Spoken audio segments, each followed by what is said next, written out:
皆そこに沈め永久に。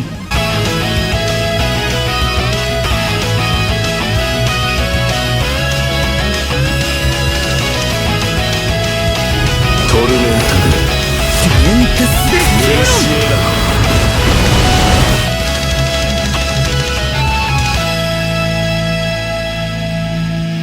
Alright, what is going on, guys? This is your boy the Death Smasher, and welcome back to another Bleach Brave Souls video. And today we are back again with another Should You Summon video, because mid-month is going to be coming out within the next couple of days, and thankfully it's a premium banner.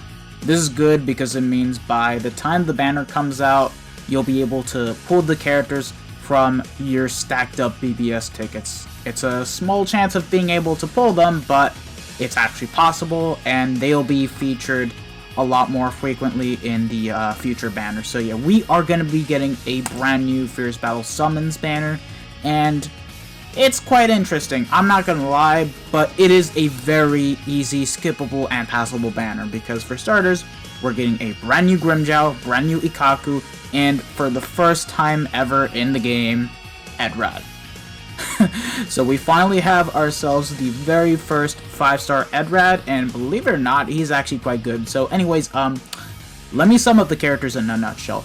Grimmjow, he is another tech holo killer that is an Aranker / Espada affiliation unit, and he's got the exact same kit as Fullbring Ichigo. So no Havoc, but he does have the beam move on his first this time around, lunge on second, and then his third strong attack is full screen.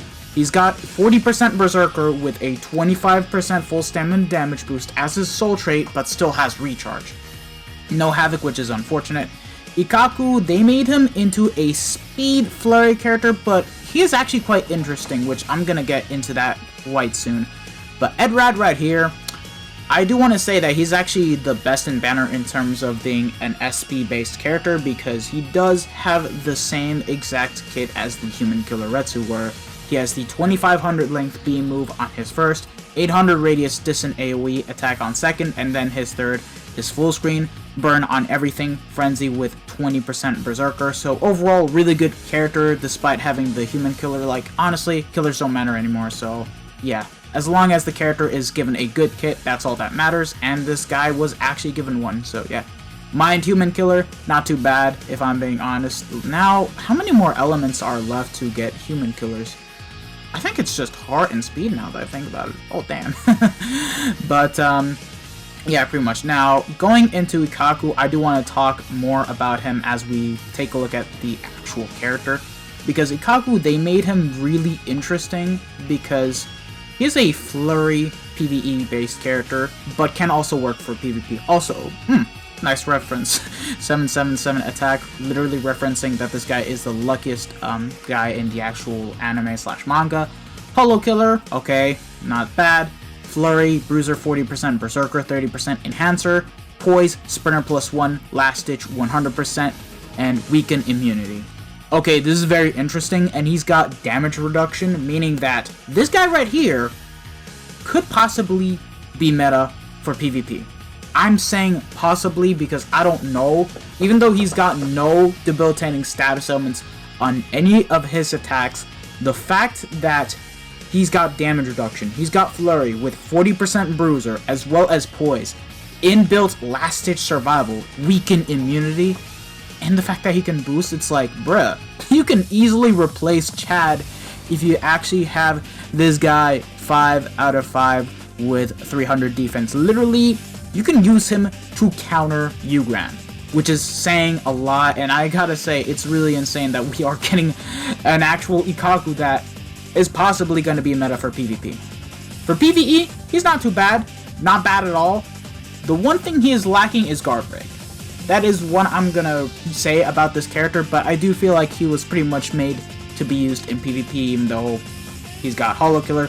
But let's be honest here, even in PvP, killers don't really matter, because now it's like, you can even counter Ugram without the Stern Ritter killer, which is saying a lot.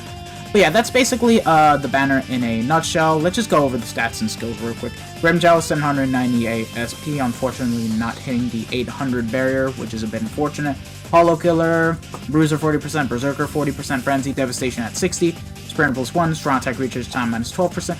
Oh, and I forgot to also mention that this guy can also boost Tech Attribute or Rankar units, meaning that this guy can literally boost up Can't Fear Enrolled Stark and Can't Fear Enrolled Hallibel's Berserker by 20%. Fuck. Now I'm actually wanting this character, but I'm not gonna summon for him. I'm gonna be real here. So yeah, and then Edrad right here, 794 Spiritual Pressure, once again not going over the 800 SP barrier. Human Killer, Strong Attack Recharge Time -12%, Bruiser 20%, Berserker 20%, Frenzy, Devastation +40%, Damage to Burning Enemies by 20%, Guard Break, Debilitator +2 seconds, and Sprinter +1. Overall, really good characters, and it is great to see more premium characters. I don't think they actually shafted any of the characters. I do feel like Ikkaku was the shaft for PvE, but they made him a PvP character, which at the end of the day isn't a necessity, but it is nice to have if you don't have Chad 5 out of 5. Like, that's all I gotta say. But yeah, that's the character summed up now. Now, in terms of the actual banners, not too bad. Like, the actual main banner is not so bad because we actually do have some pretty good fillers, being the Yoruichi, Rukia, and Koga. Shinji is bad, Ichigo is bad, and Tensa is pretty much bad. And then we have the returning Halloween 2018 characters being Hallibel, Ruruka, and Yachiru. Now, unfortunately, all three of these Halloween characters are pretty outdated and they pretty much have lost their use, but Ruruka is still pretty useful for when it comes to actually doing St. Common floors in which you need a no affiliation killer. Great if you don't have the likes of Mugetsu and still has her own floor in both Ordeals and Cave of... and Path of Valor, so you guys get the point. Now, as for the rest of the fillers, let me go ahead and briefly talk about them. Now, this past Yoruichi, there are a lot better self-boosters like True Bankai Ichigo, 1000 Year Blood War Now, and 1000 Year Blood War Soy Fun, but because she is in the premium pool, you can pretty much get the job done with her just fine. 4 flash ups, lunge on first, second strong attack being a boost, and then her third strong attack is full screen. Can't go wrong with her. The only problem is that she's been in way too many banners as of recently.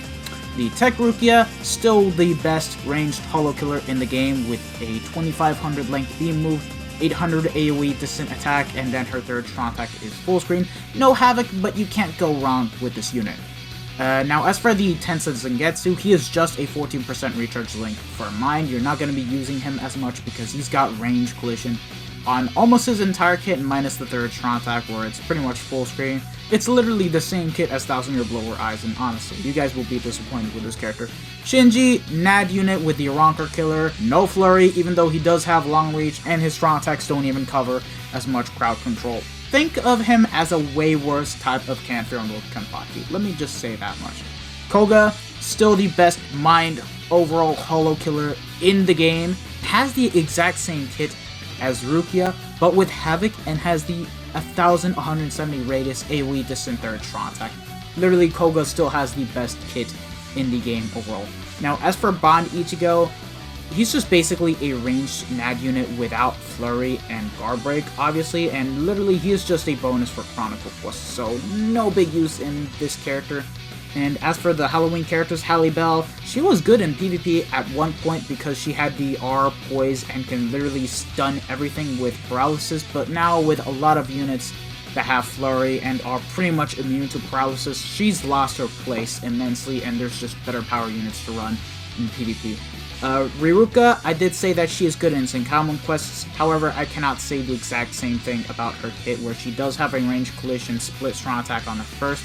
Only good strong attack is the second one being a lunge, and then her third strong attack is 900 radius. Pretty outdated, but she does have weakening on everything. And then Yachiru, she's basically a way worse True Shikai Ichigo. Literally, copy and paste of True Shikai Ichigo with the simple fact that she does not have Flurry and actually has a Rankar Killer. So yeah, pretty bad in my opinion. So overall, fillers are not too bad on the actual main banner. And then as we go ahead and take a look at the individual banners, I don't even remember the individual banners. Okay, Edrad, I do feel like it has the worst fillers because we have Kid Byakuya, we have Gin, we have Kaien, and we have Orihime. None of these characters are good. Think of Kid Byakuya as the Northwest Thousand-Year Blower Yamamoto, but instead of having another lunge which covers a lot more range, instead he has a plant vortex. Yeah, he's way worse. And then Kakao Society, Yin. Okay, his first strong attack is not too bad, but the second strong attack being the three-way split attack is pretty bad. And then Kaien is basically Aura, but without Havoc and actually has Soul Reaper Killer. He's just bad. And Orihime, she's just a link for PvP, literally. If you guys still run Unohana in PvP or run Tokinata, you want to use this character just as a link for PvP, and other than that, she is a bonus for Chronicle quests. Ikkaku's banner, I do feel like it's slightly better. We actually do have Ginrei and Byakuya who are actually pretty decent, but Yumi, Chika, and Yukio just love to say, hello, we're here to cuck you, literally. Ginrei is a ranged holo killer and is also a great link for Ugram, as he is a 20 DR link, good in guild quests, and also good in epic raids. Can't go wrong with him. The only problem is that he doesn't have guard break. Byakuya is not too bad of a character where he has a lunge on first, Shockwave, SA2, and because he does have paralysis, if you manage to pretty much inflict paralysis with your special or your second strong attack, you'll be able to do insane damage, and he can actually work well in guild quests. Yumi Chika, he's just a bonus character in Chronicle quests because his kit is pretty bad. Lunge on first, which is okay, but the second strong attack and then his third strong attack is quite bad, where he does have range collision and only has 900 radius, and he is also a bonus in Chronicle quests. And Yukio, he's just a nuker for guild quests. That's all he is to it. And then Grimmjow's banner is also not too bad, because at the end of the day, we do have White Ichigo, which, actually, to be honest, it's quite bad. What am I saying? Like, honestly speaking, you're not going to be making any use of these fillers except for maybe Jackie for Melee Holo Week, because of the fact that she can actually boost. But that being said, Loopy, he pretty much has an okay kit. Lunge on first, Beam on second. However, he falls short because he does have the 900 radius third strong attack. And then the Kakao Society, White Ichigo, he's literally Makoto with weakening and has a charged third strong attack. Renji is a bonus character for Chronicle quests. Not too bad as a character where he does have the beam on his first. Second strong attack is basically the same as the second strong attack of 1000-Year Blower T-Skate, and then his third strong attack is full screen. But for the most part, this banner is pretty bad. I'm gonna be real with you guys, just skip these banners, like, you don't really need them. There is no groundbreaking value to get from these actual banners. None of the characters are actually given the IZ skill, which is good, meaning that you can literally save up your orbs for the next coming banners, and yeah. Honestly, guys, if you already have the 1000-Year Blower characters, unlike me, I would say it is in your best interest to start saving up for the New Year's banner, which should be a step-ups. Most likely going to be 1000-Year Blower. We don't know what to expect, but that is literally the banner summed up. Anyways, thank you guys for watching this video. If you guys like this video, don't forget to smash that like button, share this video with your friends and family, subscribe to the channel if you haven't already, and hit the bell notification so that way you guys are up to date with my most recent videos.